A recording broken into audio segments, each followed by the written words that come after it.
بچپن سے میرے ذہن میں عورت کا تصور بہت پیارا تھا، کیونکہ بیٹیاں اپنی ماں کو ہی اپنا آئیڈیل بناتی ہیں۔ ہم نے بھی ہمیشہ اپنی ماں کو شفیق، محبت کرنے والی اور شوہر پر جان نثار کرنے والی بیوی کے روپ میں دیکھا تھا۔ میری والدہ ایک مثالی خاتون ہونے کی وجہ سے ہر دل عزیز تھیں۔ میں اور میرا بھائی دونوں ہی یہ سمجھتے تھے جس طرح وہ میرے والد کی وفادار اور خدمت گزار ہیں، ہر عورت ایسی ہی ہوتی ہوگی۔ امی کو بھائی اکرام کا صحرا دیکھنے کی بڑی آرزو تھی۔ تب بھائی پڑھ رہے تھے اور شادی کے لیے ذہنی طور پر تیار نہ تھے۔ امی کے تصور میں اپنی بہو کا حسین مکھڑا چمکتا رہتا اور اکرام بھیا کہتے، جب تک زندگی کی ہر آسائش اس کے لیے مہیا نہ کر لوں، بیاہ کر نہ لاؤں گا۔ اکرام کا نظریہ یہ تھا کہ اپنی بیوی کو ہر آسائش مہیا کرنا چاہیے۔ وہ اگر کوئی فرمائش کرے تو مرد کو چاہیے کہ اسے پورا کرے، تاکہ عورت کو زندگی کی چھوٹی موٹی چیزوں کی حسرت نہ رہے۔ اس طرح مرد کی برتری بھی اس پر قائم رہتی ہے اور وہ ادھر ادھر سوچنے کی بجائے صرف اپنے شوہر کی ذات کے بارے میں سوچتی ہے۔ اکرام نے اچھے گھر اور پیاری بیوی کے تصور میں دل لگا کر محنت کی اور ہر قدم پر کامیاب رہا۔ آخر وہ دن آ گیا جب وہ ایک اچھے عہدے پر فائز ہو گئے۔ تبھی انہوں نے یہ محسوس کیا کہ اب ان کی شادی ہو جانا چاہیے۔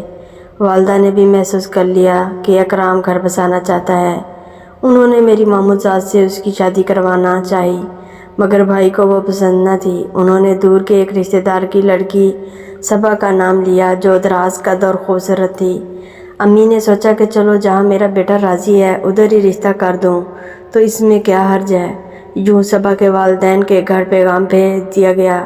وہاں سے فوراً ہاں ہو گئی اور 2 ماہ کے اندر اندر شادی ہو گئی۔ اکرام بھیا صبا جیسی دلہن پا کر بہت خوش تھے، جو چاند کا ٹکڑا تھی۔ وہ فخر کرتے تھے کہ مجھ کو اتنی اچھی بیوی مل گئی ہے۔ وہ جیسی شریک حیات چاہتے تھے وہ اس سے بڑھ کر حسین تھی۔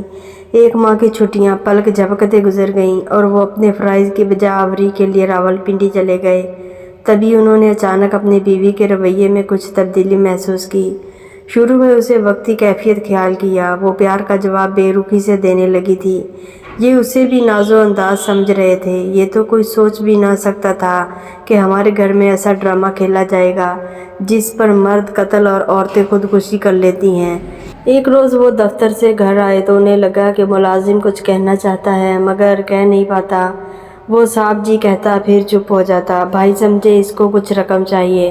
تبھی دینو بابا نے وہ بات کہہ ڈالی جو کہتے ہوئے ہچکچا رہا تھا۔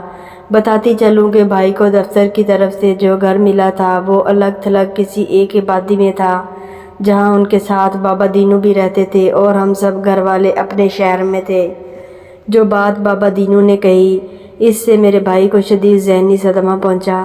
اس نے بتایا کہ اکرام صاحب آپ کی غیر موجودگی میں اکثر ایک شخص صبا بی بی سے ملنے آتا ہے اور آپ کے آنے سے پہلے چلا جاتا ہے۔ ان الفاظ نے اکرام بھائی کو جھنجھوڑ کر رکھ دیا۔ دوسرے روز انہوں نے دفتر سے چھٹی لی اور وقت سے پہلے گھر پہنچ گئے۔ انہوں نے دروازہ بجایا۔ صبا سمجھی کہ دینو بابا ہے۔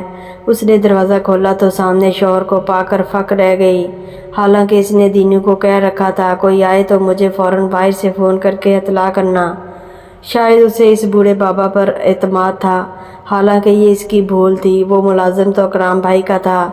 بہرحال بھائی کا غصہ آسمان پر تھا، مگر ارد گرد گھروں کا خیال تھا، لہذا غصے پر قابو پایا، کیونکہ اپنی بدنامی ان کو کسی صورت گوارا نہ تھی، ورنہ شاید وہ اس وقت دونوں کو شوٹ کر دیتے۔ انہوں نے بیوی کو دوسرے کمرے میں بلا کر پوچھا، اندر کون ہے اور تم نے کمرے کو لاک کیوں کر رکھا تھا؟ یہ میرا مہمان ہے، کیا آپ کو کوئی اعتراض ہے؟ ہاں، اس لیے کہ تم نے پہلے اس کے بارے میں مجھ سے نہیں بتایا اور میں یہ بھی جان چکا ہوں کہ یہ میری غیر موجودگی میں ہی آتا ہے۔ اب وضاحت کرو کہ تمہارا اس کے ساتھ کیا لینا دینا ہے؟ مہمان ہے تو ڈرائنگ روم میں کیوں نہ بٹھایا؟ اس پر صبا بھابی نے اندازہ کر لیا کہ اب جھوٹ سے کام نہیں چلے گا، کیونکہ جب وہ دونوں دوسرے کمرے میں بات کر رہے تھے تو مہمان صاحب گھر سے بھاگ نکلے اور بھائی کے سامنے آنے یا اپنا تعارف کروانے کی جرات بھی نہیں کی۔ معاملہ سامنے تھا۔ تبھی صبا نے صاف کہہ دیا کہ میں اس شخص سے محبت کرتی ہوں، اس کے ساتھ شادی کرنا چاہتی تھی، مگر میرے والدین نے زبردستی تمہارے ساتھ شادی کرا دی۔ انہوں نے مجھ پر ظلم کیا۔ میرا ذہن اس جبر کو برداشت نہیں کر سکا۔ میں 1-2 ماہ تو برداشت کرتی رہی، اس کے بعد دل پر قابو نہ رکھ سکی۔ میرا دل تمہارے ساتھ جیون بتانے کو ہرگز تیار نہیں ہے۔ اس نے یہ باتیں دیدہ دلیری سے کہیں اور پھوٹ پھوٹ کر رونے لگی۔ اب اکرام بھائی کے لیے شک و شبہ کی گنجائش کہاں باقی رہ گئی تھی کہ جس کی آڑ میں وہ حالات سے سمجھوتہ کرنے کی کوشش کرتے۔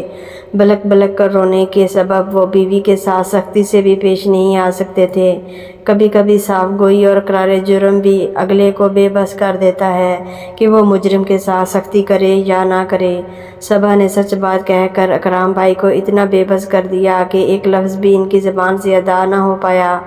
ظاہر ہے ایک پڑھا لکھا آدمی اس بات کو سمجھ سکتا ہے کہ اگر کسی لڑکی کے ساتھ زبردستی ہوئی ہو تو اس میں قصور لڑکی کا نہیں، اس کے والدین کا ہوتا ہے۔ پس انہوں نے بھی یہی سوچا کہ بیوی کی بجائے اس کے والد سے بات کرنا چاہیے۔ انہوں نے فوراً سسر کو ساری صورتحال سے آگاہ کر دیا، یہ بھی بتایا کہ آپ آ کر اپنی بیٹی کو لے جائیے، میں اس کو طلاق دے رہا ہوں، وہ میرے ساتھ زندگی بسر کرنے پر آمادہ نہیں۔ بہتر ہے آپ اس کی شادی اس شخص کے ساتھ کر دیں جس کو یہ پسند کرتی ہے۔ سسر صاحب فوراً آ پہنچے۔ بھائی نے کہا، بزرگوار میں آپ کا احترام کرتا ہوں مگر آپ کی بیٹی نے مجبور کر دیا ہے، آپ ہی انصاف کیجیے۔ وہ اپنی زبان سے کہہ رہی ہے کہ بطور شوہر اس کا ذہن مجھے قبول کرنے پر تیار نہیں ہے، پھر ایسی عورت کو اپنا پابند بنا کر رکھنے کا کیا فائدہ جو مجھ کو دل سے اپنا شوہر تسلیم ہی نہ کرتی ہو۔ اکرام بھائی کا اتنا کہنا تھا کہ صبا کے باپ کی آنکھوں سے آنسو رواں ہو گئے۔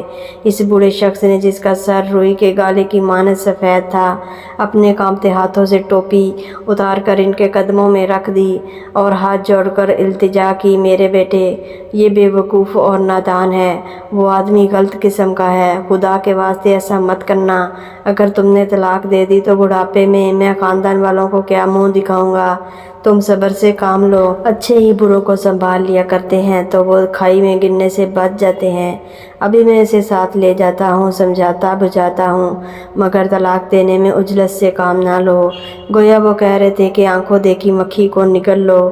میرے والدین کو بھی بلوا لیا گیا، ان کے سامنے سارا معاملہ رکھا گیا۔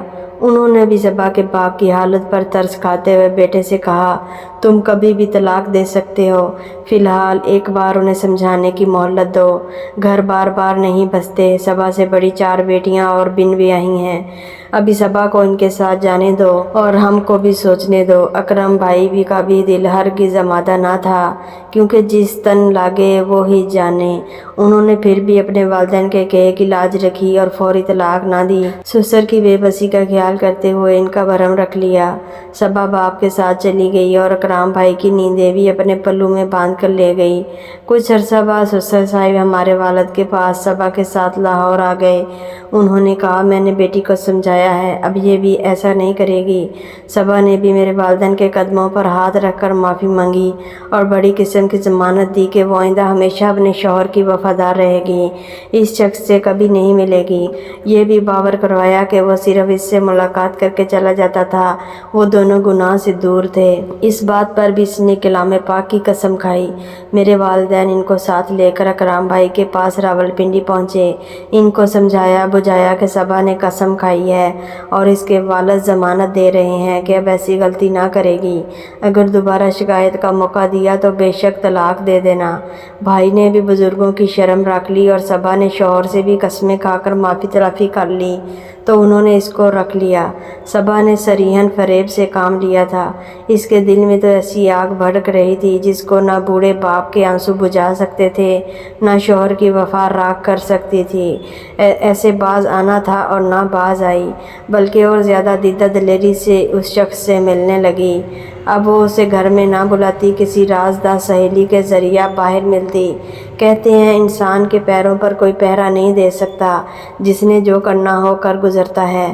جتنے دن وہ بھائی کے گھر رہی وہ جہنم کی آگ میں جلتے رہے، رات بھر انگاروں کے بستر پر لوٹتے تھے اور وہ قریب پڑی محو خواب ہوتی۔ اکرام بھائی کو ایسا محسوس ہوتا جیسے کوئی ناگن ان کے بستر میں لیٹی ہو۔ انہوں نے ایک بار امی سے کہا تھا کہ میں اس اذیت کو بیان کرنے سے قاصر ہوں، جس کی تپش پگھلے ہوئے سورج سے بھی زیادہ تھی۔ کبھی جی چاہتا اس کو اور اس کے چاہنے والے کو شوٹ کر دوں، اور بھی سوچ آتی کہ اپنی ہی کن پٹی پر پستول چلا کر ان کے راستے سے ہٹ جاؤں۔ 2 ماہ انہوں نے بغیر کچھ کہے صبا کو اپنے گھر پناہ دی، لیکن ان کا دل اسے رکھنے کا راضی نہ ہوا، کیونکہ ان کے دل سے شریک حیات کی قدر ہی جاتی رہی تھی۔ دوسری طرف ان کے سسر جو بزرگ آدمی تھے، ان کے آنسو ان کے ارادے کو کمزور کیے ہوئے تھے۔ تاہم یہ ایک جھوٹا بندھن ہی تھا جس کا ٹوٹ جانا ہی اچھا تھا۔ یہ مسئلہ اس طرح حل ہوا کہ ایک روز انہوں نے پیار سے صبا کو اعتماد میں لے کر کہا، دیکھو تم اگر اب بھی والدین کی وجہ سے مجبور ہوئی ہو تو مجھے سچ بتا دو، میں تم کو آزاد کر دیتا ہوں۔ زبردستی کی زندگی جینا ظلم ہے، یہ ٹھیک بات نہیں ہے۔ کل کیا ہو یہ تو خدا جانتا ہے، لیکن فیصلہ ایک ہی بار کرنا چاہیے۔ اگر تم آزاد ہونا چاہتی ہو، اپنا ماضی نہیں بھلا سکتی ہو، تو مجھے دوست سمجھ کر دل کی بات بتا دو اور مجھ پر اعتبار کرو۔ میں ہرگز تم کو رسوا نہیں کروں گا، بلکہ تم کو تمہاری مرضی سے جینے کا راستہ دوں گا۔ صبا کم سن تھی، ان کی باتوں میں آ گئی اور دل کی بات کہہ دی کہ وہ یہاں دل پر جبر کر کے رہ رہی ہیں۔ وہ اپنے والد کی آہوازاری سے مجبور ہو جاتی ہے، مگر دل سے ناخوش ہے۔ کہنے لگی مجھ پر احسان ہوگا اگر مجھے تم آزاد کر دو گے۔ تب اکرام بھائی نے اس کو طلاق دے دی اور کہا کہ اپنے والدین کو خود اطلاع کرو، جہاں چاہے جا سکتی ہو۔ آج ایک بڑی مشکل حل کر کے تم نے بھی مجھ پر احسان کر دیا ہے۔ بھائی اکرام نے تو اس صدمے کو جوں توں جھیل ہی لیا تھا۔ ان پڑھوں کی طرح دنگا فسائی یا کسی قسم کا خوفناک رد عمل کر گزرنے کی بجائے تحمل سے تعلیم یافتہ فرد کی طرح فیصلہ کر دیا۔ کسی بات کو انا کا مسئلہ بھی نہیں بنایا، مگر صبا نے جو کیا اپنے حق میں برا کیا، کیونکہ اس کے والد کا کہنا صحیح تھا۔ جس شخص کے جال میں وہ گرفتار تھی وہ واقعی غلط آدمی تھا۔ اس نے صبا کو چند دن رکھا اور پھر خوار کر کے چھوڑ دیا۔ بالآخر اسے پناہ اپنے بوڑھے باپ کی چھت تلے ہی ملی، جس کے دل کو لہو لہو کر کے وہ جھوٹی خوشیوں کے پیچھے بھاگی تھی۔ اب وہ اکرام بھائی کو یاد کر کے بہت روتی ہے، مگر اب پچھتائے کیا ہو جب چڑیاں چگ گئی کھیت۔ ناظرین، اس کہانی میں بہت ہی اچھا سبق ہے۔ پلیز جلدی سے کہانی کو لائک کر دیں اور چینل پر نئے ہیں تو چینل کو سبسکرائب کر دیں۔